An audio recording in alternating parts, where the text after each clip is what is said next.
Why is this capital so important and why is it struggling to exit? Well, because that was post-COVID money where everyone got money super easy, the post-ZIRP era, so no interest rate. And everyone got cheap money and everyone started giving cheap money away easily. And now they have to return the capital. So 2021 was the big bubble where VC started investing like crazy. It was super easy to fundraise. I know people who fundraised on the most bizarre ideas and that never came to life. Hello, everyone, and welcome back to this new episode of the Fundraising Insiders podcast, the podcast where we study what happens behind the check and we put it inside the deck. Today, we are going to see many different types of checks, not only the investment, but also the buying check, because we are going to talk a little bit about acquisition today. Aleksandrina, I also see, by the way, on your LinkedIn, you have Alia as a short. What do you prefer me using? Alia, Aleksandrina?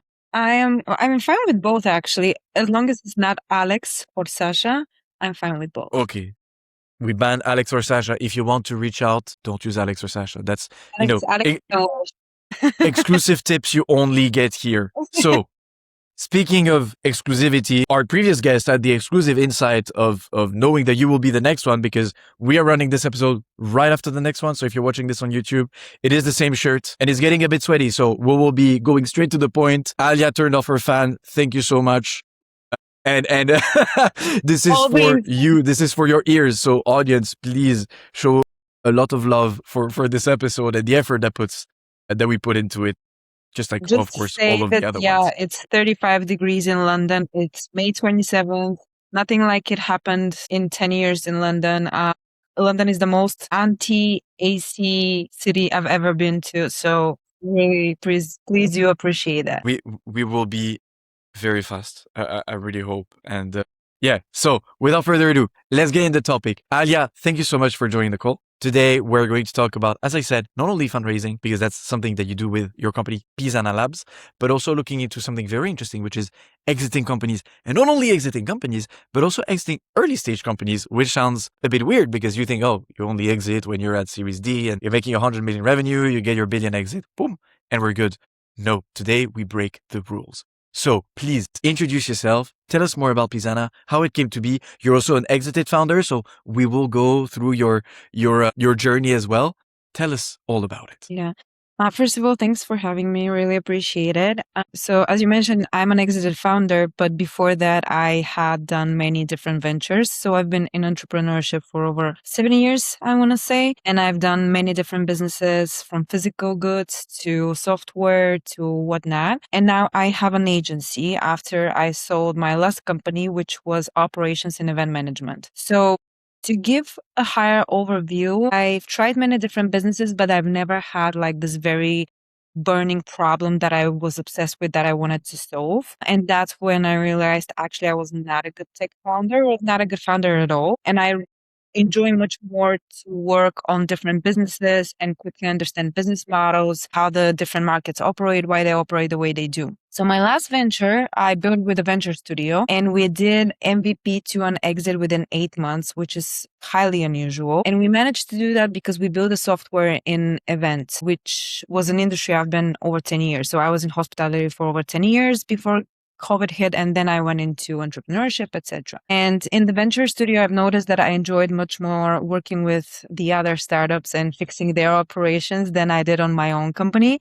And then that's when I realized like, okay, because we were doing very well in terms of acquiring new customers and building the product because I knew easily what needs to be done. But it wasn't a game-changing product that would change the world, etc. And I was well positioned because that was my fourth or fifth venture and I could easily fundraise the next round. So the question that I had in front of me, should I get into the VC game and fundraise my next round? So the venture studio already backed me with 200K. Should I go and raise like 1-2 million euros or should I sell it or do something else? Because I really wasn't enjoying the game that I was playing. And at that moment, one of our customers, that was one of our co-pilots, said like, how big do you plan to go? Because we want you to work only on our company. And I was like, that's the perfect timing. Tell me the price. And that's how we got into the acquisition game. And from then on, I had this little period, which I called the void, because who are you if you're not your company? And every founder listening to me could probably associate, because there comes a point that there's nothing else in your life than building the company that you're building. And then some friends started coming to me, asking me for advice, for help. Then people started recommending me, and I started working with early stage founders, seed, Series A. That's what I mean by early stage, on their operations, on their execution, go-to-market strategy, fundraising strategy, etc. And I just realized I'm much better being at the back seat and just supporting people who have like this burning desire to solve a specific problem than building a company myself. And step by step, we realized a bigger gap in the market, which is there's a lot of pressure right now for VCs to return the capital from 2021, and it's not happening because there are a lot of underperformance in their portfolios. But also we have a specific problem in Europe, which is that a lot of the VCs haven't built a company, so they're not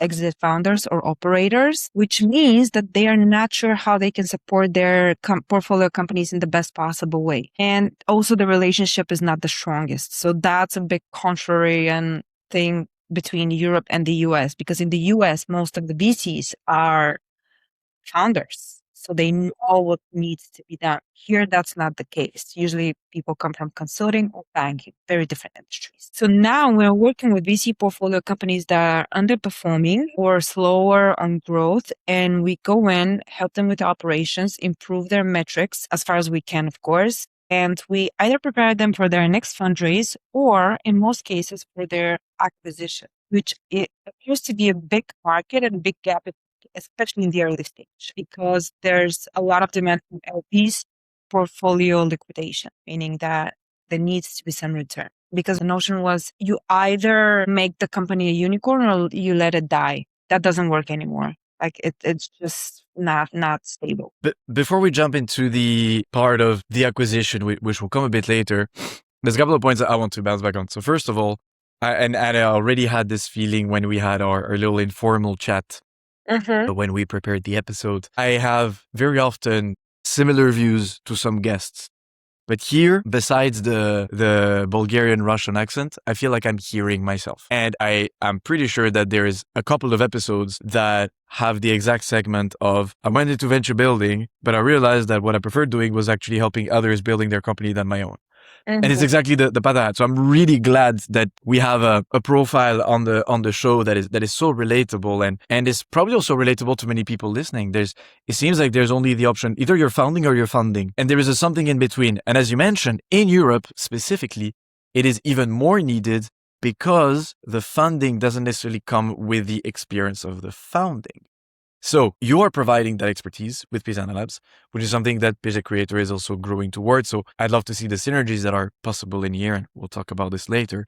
But maybe explain a little bit more what's your industry expertise, because you can support companies in doing certain things that are common to all startups, be it a B2B SaaS or a deep tech or a biotech. But there's things that are very specific when entering specific markets. So what is your specific industry that you would say, if a company comes to you, you know that you can open specific doors? You mentioned the media, and because your company was acquired by a media company, you worked in events. What are other industries that you would say are your absolute core expertise? I cannot say that, and I'll tell you why. Because in the past few months, I had a software for satellites, which satellites is something I have zero understanding of, but I have a very close friend who builds satellites. So I brought him in to help me with the industry expertise that I needed. So, of course, I do have my own experience and expertise. So that will be health and wellness, that will be first events, but operations is my strength. When it comes to operations, the core thing you have to understand is the business model and the market intelligence. So there are only so much. Of course, there are, again, industry specifics, but in that case, I have a vast network of founders, of investors, of experts, and I bring them in. But those are nuances that they help me understand better, but not necessarily I wouldn't be able to do it without them. And that's why I work with founders. I don't build those companies. So the founder is the person who has to know those details and to understand those details.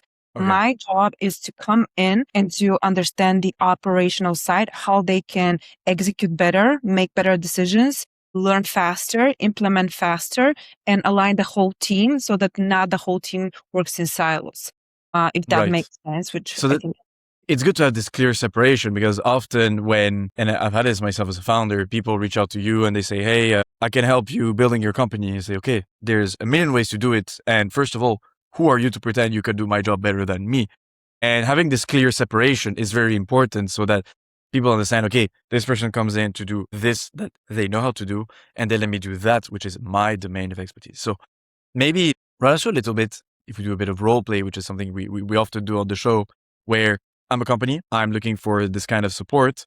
How does it happen? What is the kind of structure that you adopt when learning, when getting a new project on your hands? How do you approach it? What are the structures you put in place, the barriers as well, the conversational tools, the tech stack? Don't reveal your whole IP, but what does it look like? Because sometimes it feels a bit obscure, like they're gonna help my company. Okay, like how are you going to do this? So Yeah. give us maybe a bit of an overview about this. So the first thing we do is sit down and gather all the data that they already have and see how it's structured and how it's essentially in early stage companies, it's chaos. It's inevitable to be a chaos because all you do is set down fires. The problem is that usually the data is all over the place. You see some things are working, obviously, but you don't know why, you don't know when, you don't know how it exactly happens. So what we do is sit down and gather all the available data from day one that you have. And it's all over the place. So that's the most challenging part. Then we clean that data and understand how the decisions were made, when they were made, what happened after those decisions were made. Then we try to understand how the team works. How frequently do they have meetings? How quickly they make decisions?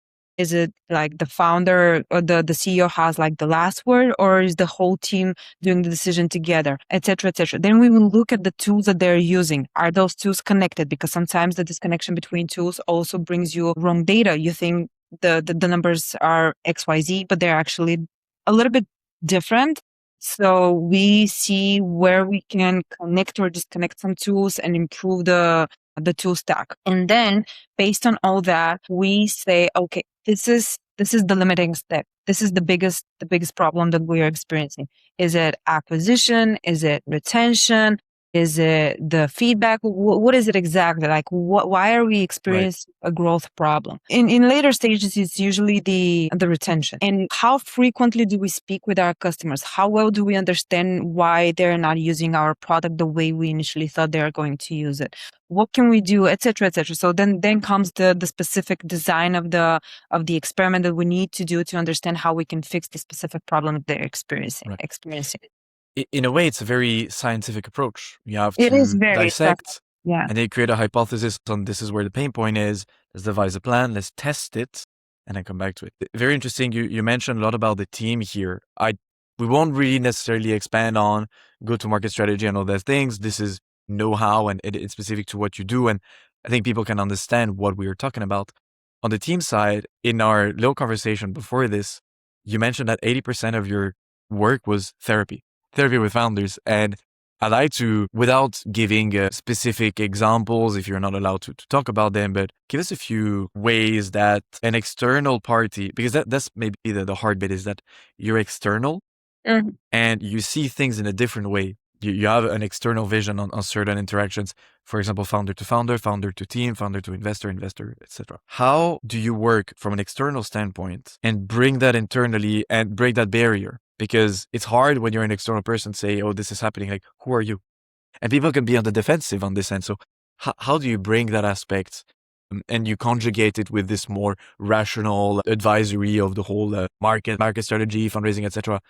The human bit. So let's talk about this a little bit. First of all, they trust me a lot because they know I'm a founder myself. So I know the pain. I know the struggle. I know the lonely nights. I know the desperation. I know what it is like to not be sure how you're going to pay your team next month. So all that comes with a sense of empathy. So I don't, my approach is just very human. The second thing is data doesn't lie. So when we take up the data, clean it, and see it just doesn't lie. And that's usually where the reality check happens, because a lot of founders like to be busy, but it's very different from being productive. So for example, if you had 20 conversations this week. Okay, but how many of them are with your relevant ICP? Like, what happened after those conversations? What did you learn during those conversations? How did that implement into product development? Is the product development based on like only one conversation? Are you changing the product every time someone gives you a new feedback, or are you changing it when you have like a pattern of that comes out of like 5 to 10 conversations? How do you approach those? Like, what are the questions that you're asking, etc. So when you lay that all out, it's usually quite obvious what is happening and where is it happening. So the biggest challenge is to sit down and hold their hand and tell them, guys, you're doing an amazing job, but it's not the job that you have to be doing. And at the beginning, of course, everyone gets a little bit defensive. No one likes to be told like, you're not doing the work that you're doing, although you're working 70 hours a week. So it really depends on case by case how to approach it. Some people are very, very straightforward and they're like, yes, you're right. Thank you. We have to move on. How can we make this happen better? Sometimes it takes more time. Sometimes the founder is exhausted and he doesn't want to admit to himself that he's not inspired anymore. He didn't realize that it's going to be constantly board meetings and not working on his company the more like as much he wants to and work on his passion, and he doesn't enjoy the game he's playing. So it's a very case by case. The best founders, the ones who combine the data with their inner gut. So for me, the founder is the person who knows what is the best decision.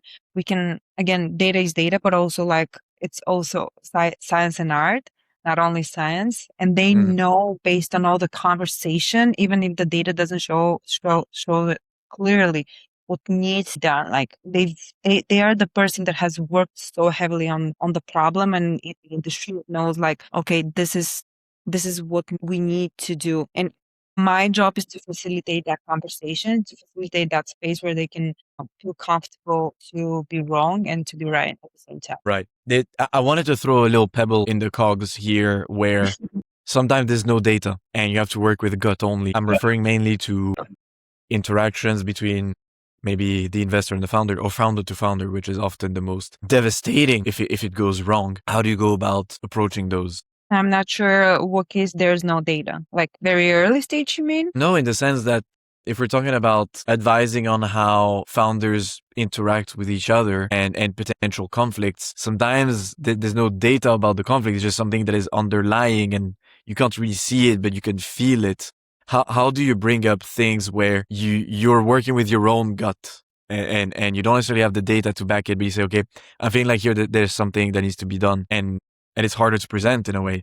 I mean, it's usually like when there's unpleasant feeling in the air, it's usually because the company is not performing well. They're losing momentum. There's a lot of pressure from all stakeholders because everyone is cool when everything is cool. Yeah, true. So basically, when we start naming the problem, like when you say what is the problem, that kind of frees up a lot of space to discuss it. I'm yet to see like a case where the founders are immature enough to start blaming each other and to start throwing, rocks at each other. Gladly, I've never had that case. Maybe in the future as we evolve, because this is something very new that we're doing, very new segment of the market that we're embedding ourselves in.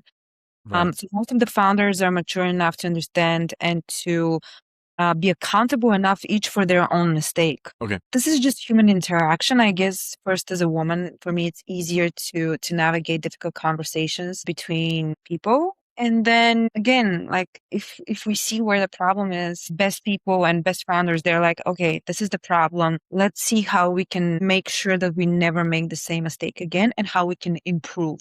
So as long as it's about learning and moving forward, there's pretty much no pain. Gotcha. Okay. So the last point that we discussed that I wanted to bounce back on before we move to the next part is you mentioned the 2021 capital was struggled to exit. You picked that date very specifically. Why is this capital so important and why is it struggling to exit? Well, because that was post-COVID money where everyone got money super easy, the post-ZIRP era, so no interest rate. And everyone got cheap money and everyone started giving cheap money away easily. And now they have to return the capital. So 2021 was the big bubble where VC started investing like crazy. It was super easy to fundraise. I know people who fundraised on the most bizarre ideas and that never came to life. So now Usually the return of capital happens between 5 to 7 years. So now that we're in exactly that era and it's not happening and it comes biting us back, and that's a huge problem for everyone, and everyone is panicking. LPs are very unhappy, and LPs, for people that don't know, are limited partners who invest in the VCs and in the GPs. So they're very unhappy.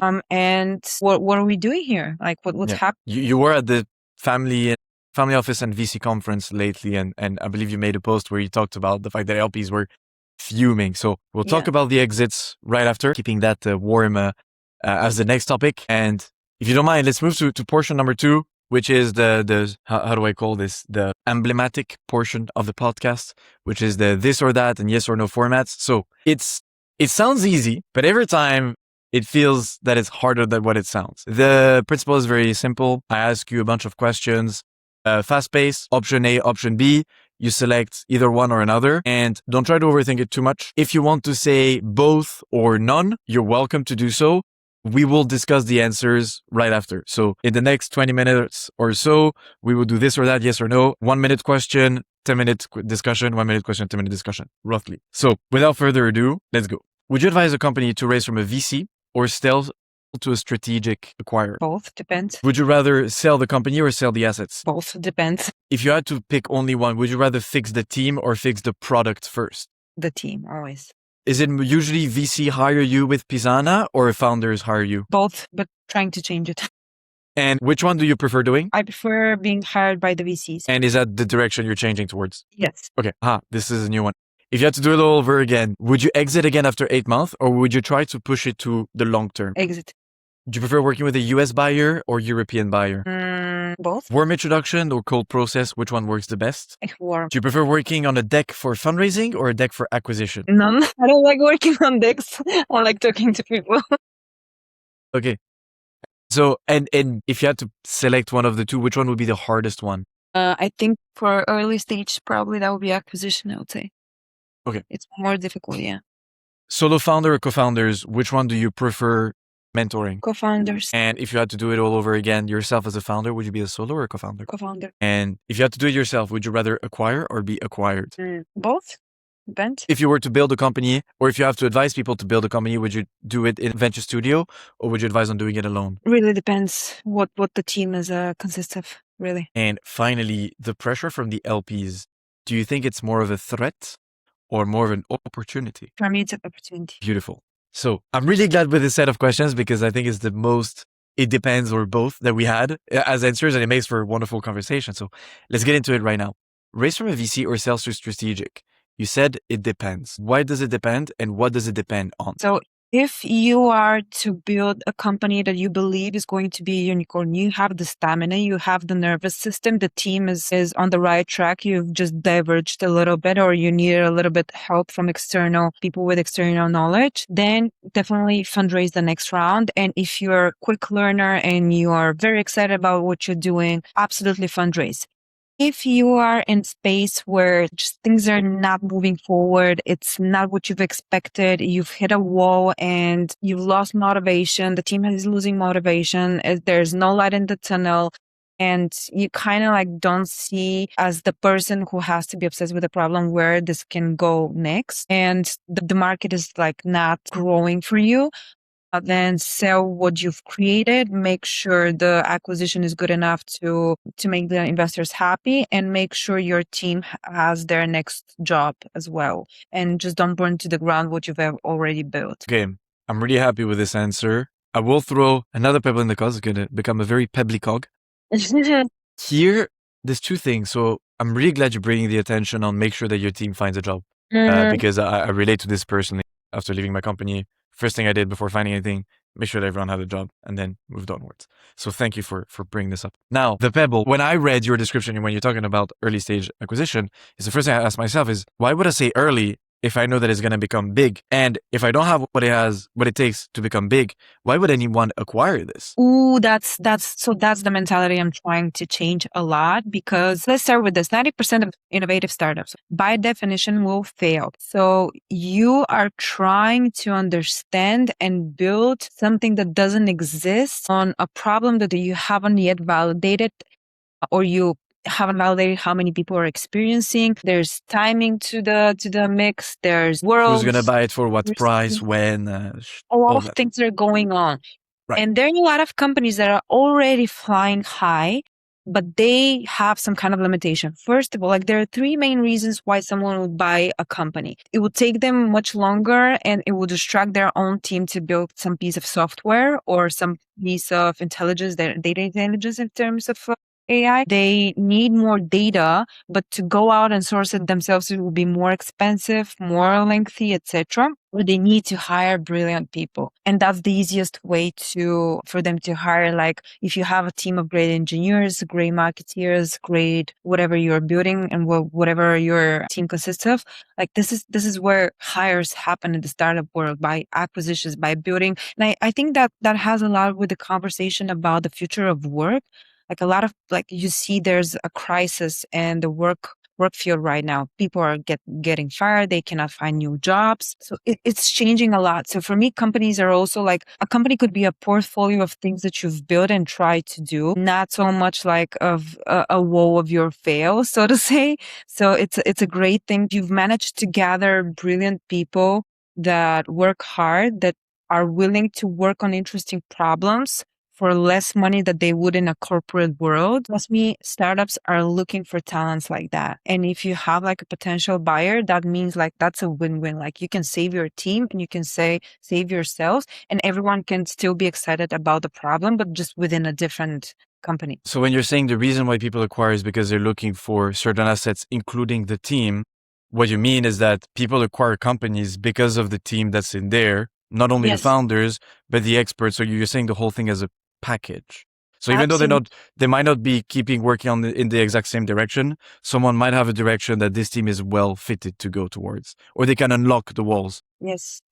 So when I sold my company, the reason they bought because I had an enormous database of vendors, and not only the software, like the software was the least interesting part about what we were doing. They bought the database and me as a person as well. Like that was a part of the deal, because I don't want to get too much detail because it's not as interesting to the general audience as I see. But that was a big factor. Like me as a talent was a big factor, and fixing their operations. So part of my work was fixing their operations, and events was a big part of their business model. So that was a huge factor.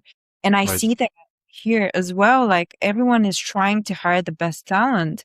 And when that best talent is working on another startup, which startup is not as promising as your company, that's just a perfect fit. For me, it's I see. like 2 + 2 makes 4. So because we talked about different types of assets in a company, we'll go to the second question that I asked, which was sell the company or sell the assets.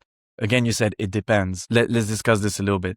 So sometimes, When do you separate both? yeah, I'm yet to have, so I have a partner who is experienced in the M&A part. I'm more on the founder side and the operations side. So, but what I see is that sometimes you don't need to sell the whole company, but you've built something, let's say a piece of software that is complementing to your main product, but you don't need that because you've tried, let's say 2 or 3 different markets. And that's like one of the most common mistakes I see in startups as well, early stage, where they don't focus on one specific problem in one specific market, and they try to diversify the risk, and they build many things for many markets. So sometimes someone might be interested in one part of the solution that you've built, and you can sell that. And that's something, because you've mentioned earlier the VC and LP summit that I was.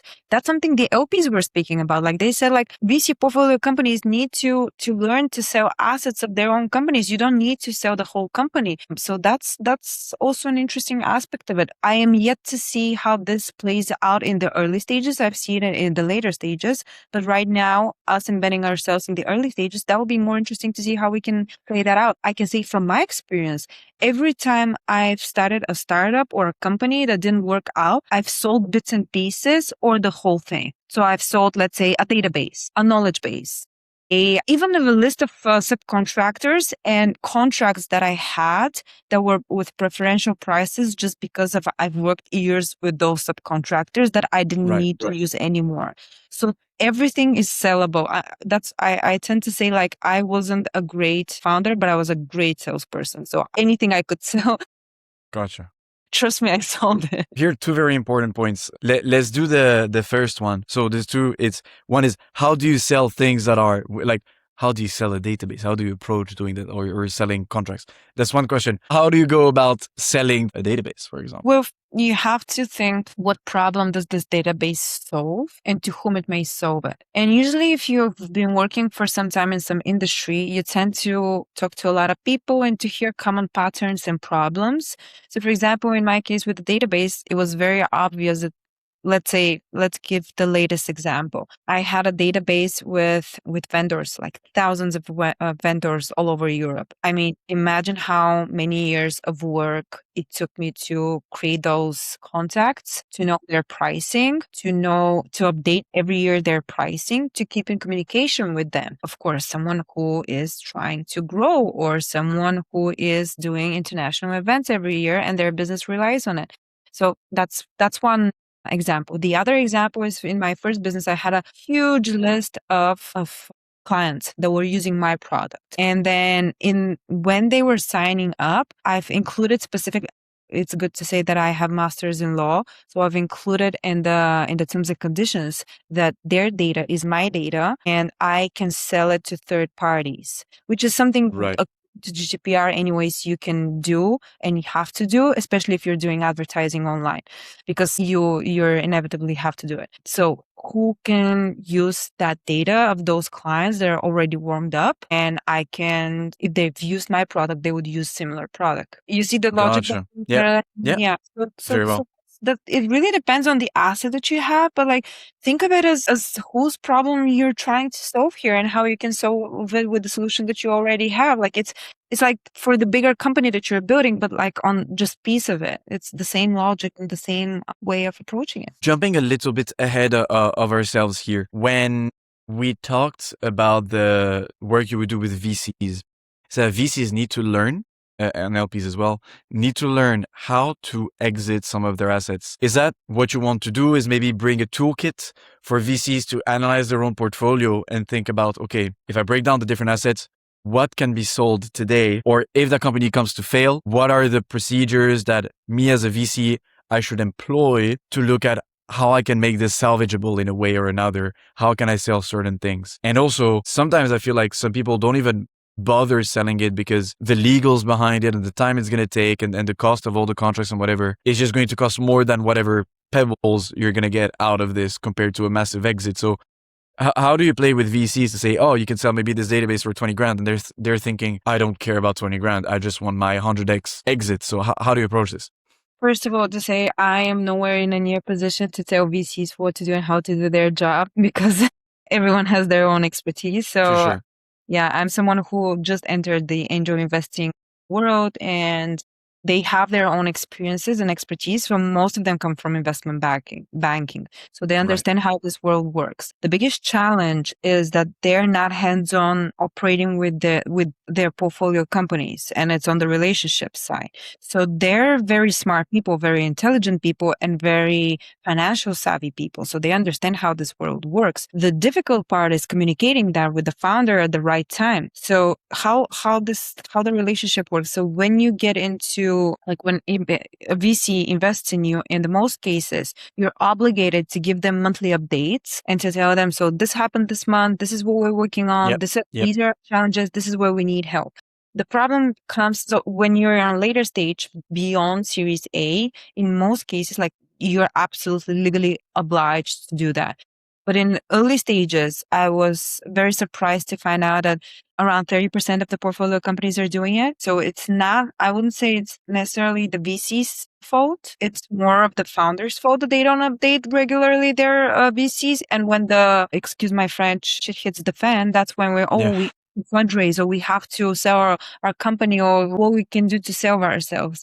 I mean, you haven't built a relationship with your investor, the person who like put the first check, and now you're asking for either a bridge round or for referrals. Like it doesn't work that way. What VCs need to do, especially in Europe, is to open more doors as aggressively as possible for their portfolio companies. What I mean, like if you know Legora and Harvey, they're like big legal tech companies. So oh yeah, Harvey Knight. Yeah, what they say is that biggest clients of their own come from their VCs. So VCs introduce them to clients, and we need to adopt the same. So though Harvey is an American company, Ligora is a European company. But like we need to do that on a smaller scale. So VCs are so well connected people. Like their number one job is to open as many doors and to help as many founders as possible. And the founder's job is to be open about it. And again, like there's a lot of disconnection because most VCs haven't built companies. It's one thing to observe it from the sidelines or understand it on theory. It's a different part when you are hands-on and you've went through the process and understand the emotional turmoil. Gotcha. So I would say it's a lot of emotional work as well as it's practical one, but like the VCs are trying to push like the big players and they kind of leave behind the small ones. I mean the slowly developing. The ones that escape the power law model that they obliged by. Yes, I mean, like the game they're playing, like 90% of my company are going to fail anyway. So why should I bet on them? Well, in the United States, like they push so hard on each and every company. Like they really, really do it. It's a different ball game. And I think like we have to go all in and dedicate everything that we have, and we have to be 24/7 there for our companies. And we're going to see it in a bit because the European VC summer is starting. So everyone's going to be in Ibiza, Croatia, and where not. And like no one is fundraising during the summer. I dare you to go to San Francisco during the summer because they are very active there. And yeah, it's just two ways. Like each side has to do their part of the job. Gotcha. Okay. I feel like, shots are being fired, but shots are deserved. Shots are deserved. So it's why we unpack all of those things here. So thank you for that. Let's move to the yes or no segment. Some of these might be obvious, some of them less obvious. You know the rules of the game. Let's set a challenge to ourselves. It's more me setting a challenge to you, sorry, but let's try to answer only with yes or no. Okay. And if you want to say, if you think that it's really one or the other and you can't decide, flag it. But let's try as much as we can to have a yes or no, and then we'll discuss it, of course. So let's go with a yes or no. Did you ever advise a founder to not fundraise and just go and sell the company? Yes. Have you ever advised someone to let their company die rather than sell or fundraise? No. Do you ever regret selling Riha? No. Do most founders know the difference between a good exit and a panic exit? Yes. Do VCs understand what their portfolio companies are actually worth when doing a fire sale? No. Have you ever walked away from a client because the founder just wasn't ready for what was going on? Is emotional intelligence more important than financial modeling in your job? Yes. Do you think the early stage M&A market in Europe is broken? No. Or is just non-existent? Or underdeveloped, I would say. Underdeveloped, I would say, yeah. Gotcha. See, I'm correcting myself. Would you build and sell a company again? No. Okay. Interesting. Yeah, I'm tired. This one is funny. I'm putting a little bracket here because when I ask this to some investors that are, they've been founders and now investing, or they've been founders and do something else, all of them say, well, when you've started founding and you caught the virus, in French we say, on est piqué. It's like you're injected with it, and they don't really say yes or no, but they all hint the eventuality of it. Yours was a straight no, so we'll discuss this for sure. Are LPs finally forcing accountability into the VC model? Yes. Is fundraising ever the wrong choice at seed stage? Yes. And finally, are you having a good time on the show? Yes. I should have also added, are you really hot and can't wait for this to be over to turn your fan back on? 10 minutes, I promise. Okay. So let's make the most out of those 10 minutes. You've ever talked a founder out of fundraising entirely? I suppose this is when the option of selling is better because, well, it's not fundraising ready, or it's just not going to get the investment. Am I correct? Yeah, it's usually when the things in the company are not going well with the relationship between the founders. I see the founder is not very excited about what they're building and they're just doing it because out of necessity. But when you go with that mindset and with that energy into it, sometimes it just doesn't make sense. I think this is something new to me, but I think in some of these cases, in future situations that I'll be in, I would even advise to change the CEO, which I know happens later stages. But I think that might be a solution to that problem. But in my case, because I was just starting, I wasn't sure how to approach it. I said better to fundraise. I wish I had met you earlier when I had my own issues with my company. But it's great. We're learning. And again, there's the whole vision of the podcast. If people are out there maybe thinking they're getting in this kind of decision and they're trying to find motivation or just think outside the box, this is exactly why we have people like you on the show. We had other discussions about exiting companies, more for family businesses, with the episode with Pierre-Louis from Purple Shares, who's working also in helping family companies exiting their businesses or selling their businesses. Very, very interesting conversation. So thank you for bringing this new vision here. Then we had this question about, do VCs understand what their portfolio companies are actually worth in a sale? And you said no. Where do you think, is it because they lack the education in understanding so? Is it because they lack the right tools? Is it because they just lack time or money? Why is that so? Just to say, I'm very cautious of playing the blame game on VCs. VCs are doing what they're doing. So it's not about the VCs not understanding. These people are financial. They have financial background. That's their job. Like they do finances. And most of them, again, coming from investment banking. So these are very smart and intelligent people, very financially savvy. The problem is usually that they don't know what's going on in the company. It's about the relationship. Okay. And it's about the fact that the founder is not too transparent.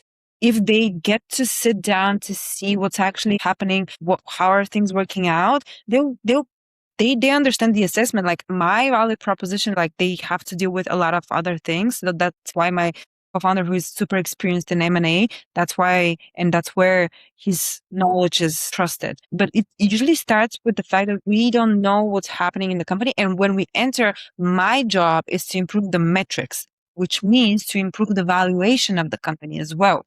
Because it's not just going on and we're going in, selling the company, and that's it. We're going in with the goal to improve the company. Selling is a secondary purpose if we see that they cannot fundraise, or they don't want to fundraise, or there's not a chance for this company to grow more, etc. Okay, so it's you would say it comes as a last resort if the growth perspective is limited or hindered. Absolutely, yeah. That's just that just happens if like a pivot is not optional at this moment, fundraise is not optional, and then we go to acquisition. But it happens more frequently than people assume.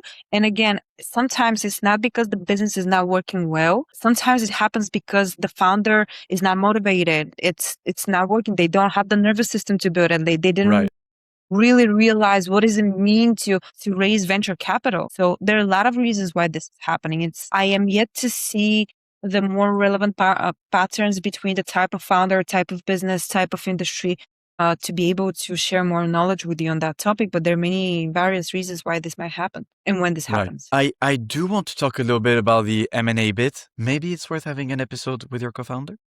Yes. So I'll keep the M&A questions out of this, especially about the stage of the M&A market in the early stage in Europe. I had in my questions the word broken, but to break something, it needs to exist. And we came down to the conclusion that it's not because that the M&A market of early stage companies is broken, it's because it's underdeveloped. So I don't know if you want to say maybe a brief word about why you think it's underdeveloped? Well, because everyone wants to, so M&A is a very difficult process, and it's very lengthy and it's unpleasant. And it requires a lot of documentation, bureaucracy, and usually depending, of course. And like if the money is not like huge in it, why would you do it? So everyone is focused on the M&A, on the bigger players. But for me, the untapped market here is if you do like a big quantity of M&A on such level, and that could make sense economically and financially, and also could actually improve the relationships between founders, the investors, the VCs, the return, the liquidation of the portfolio, etc. So it's something that has not been considered yet, but also, as you said, like the LPs are becoming more strict and people want returns. And we have a huge problem right now because we try to play the game that the US played, but we're not US. I am speaking to you as I'm building it as a niche. So I'm still navigating it. So those are my thoughts based on my current experience. Talk to me 6 months or in a year, I might change my perspective. So let's pencil in an episode 2 in a year. I mean, it's definitely a sector worth exploring. I was talking, there's a couple of things that are maybe less mature in Europe than in American markets. I was speaking with some angels and talking about the exit scenarios as well, but a bit later on. And we're talking about the difference between M&A, IPO, and secondaries. And they were saying in Europe, you won't ever see a secondary sales. Something that's more developed in the US. So that's also one thing that there's a big potential in Europe is the secondaries market, where secondaries usually happen in an earlier stage rather than an exit. So I think it has to do with this. Maybe a last question, because we talked about acquisition and it feels like that's an ending in itself. But you mentioned it earlier. It's for someone else is just the beginning because they acquired something and it's a new toy and they get to play with it. And this is what we call the roll-ups. What would you say is the difference between an acquisition and a roll-up? Is a roll-up just a type of acquisition? What are the other types of acquisition? Just let's maybe work a little bit on nomenclature here because those are terms that we hear a lot, but let's put definitions behind them. So for me, in every acquisition, unless you're selling bits and pieces, if you're acquiring the whole company, you always would work some time within the company that acquires you. So cultural fit is a must. So even when it's a big acquisition, usually the people who stay are the executive roles or people on the higher level that are really critical to the company that has been acquired. Gotcha. Smaller companies, those are the founding teams. So usually that what happens is that they stay and work within the company that acquires them, like the whole team actually works there. And you acquire a culture and you see if you become your own team, but within another company, if that makes sense. Okay. So it's a very interesting thing to observe, and it's very important to make sure that you culturally will fit into that company and that you can solve their problem within the company, because it's not just acquiring the software and the team, it's how can this be embedded in already existing and high growing company that wants to keep on growing, and can you really help them achieve it? There's the upsell part of the acquisition, right? The cultural fit is a must. Gotcha. I don't think it's an upsell. It's if you don't work well together, that's only gonna slow down the company and it's gonna cost them in the long run much more than in the shorter. So I don't think that's an upsell. I think that's like a sine qua non. It needs to be there. Yeah, the basic.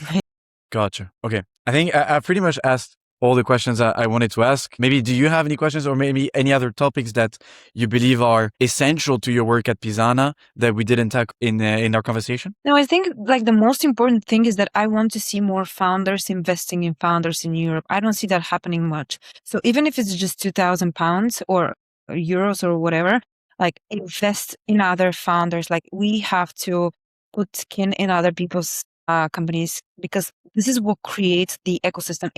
The biggest challenge in Europe is that it's very difficult to penetrate different markets. So if you have a successful startup in France, it doesn't mean you're going to have a successful one in Spain or in the UK. While in the US, I'm sorry if it sounds like I'm competing with the US all the time, but like we're trying. It's understandable. Yeah, that's what we're trying to do at the end of the day.